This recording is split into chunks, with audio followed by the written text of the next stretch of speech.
राधे राधे दोस्तों। अपनी पौराणिक कथाओं के क्रम को आगे बढ़ाते हुए आज की कथा आपके सामने प्रस्तुत है। क्या आपने कभी सोचा है दोस्तों, रावण ने कैलाश पर्वत को उठा लिया लेकिन शिव धनुष को नहीं उठा पाया। आखिर इसका क्या कारण है? तो चलिए दोस्तों जानते हैं इसका कारण। अगर आपको कथा अच्छी लगे तो लाइक शेयर सब्सक्राइब करना नहीं भूलें। तो चलिए दोस्तों,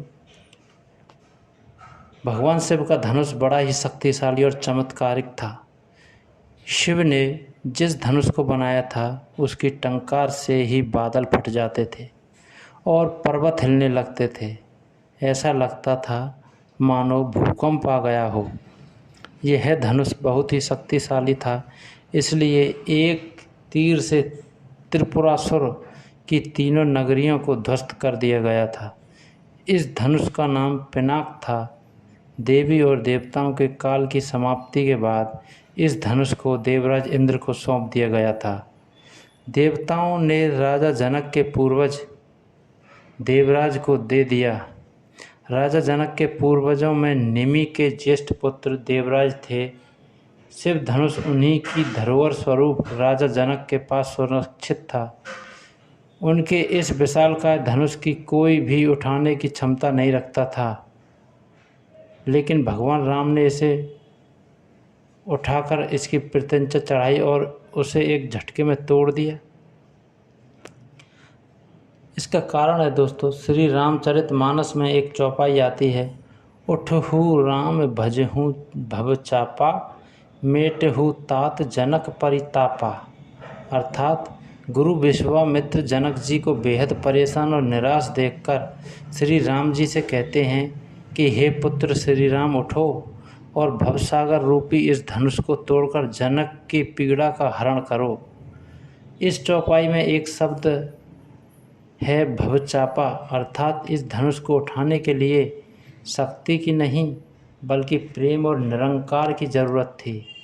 यह मायावी और दिव्य धनुष था, उसे उठाने के लिए दैवीय गुणों की ज़रूरत नहीं, कोई अहंकारी उसे नहीं उठा सकता। रावण एक अहंकारी मनुष्य था। वह कैलाश पर्वत तो उठा सकता था लेकिन धनुष नहीं। धनुष को तो वह हिला भी नहीं सकता था। रावण धनुष के पास एक अहंकारी और शक्तिशाली व्यक्ति का घमंड लेकर गया था। रावण जितनी उस धनुष में शक्ति लगाता वह धनुष और भारी हो जाता। वहाँ सभी राजा अपनी शक्ति और अहंकार से हारे थे। जब प्रभु श्री राम की बारी आई तो वे समझते थे कि यह कोई साधारण मनुष्य धनुष नहीं बल्कि भगवान शिव का धनुष है। इसलिए सबसे पहले उन्होंने धनुष को प्रणाम किया और उन्होंने धनुष की परिक्रमा की और उसे संपूर्ण सम्मान दिया। प्रभु श्री राम की विनयशीलता और निर्मलता के समक्ष धनुष का भारीपन स्वतः ही तिरोहित हो गया और उन्होंने उस धनुष को प्रेम पूर्वक उठाया और उसकी प्रत्यंचा चढ़ाई और उसे झुकाते ही धनुष खुद ब खुद टूट गया। कहते हैं कि जिस प्रकार सीता शिवजी का ध्यान कर सहज भाव बिना बल लगाए धनुष उठा लेती, उसी प्रकार श्री राम ने भी धनुष को उठाने का प्रयास किया और सफल हुए।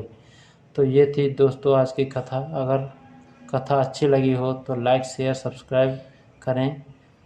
राधे राधे दोस्तों।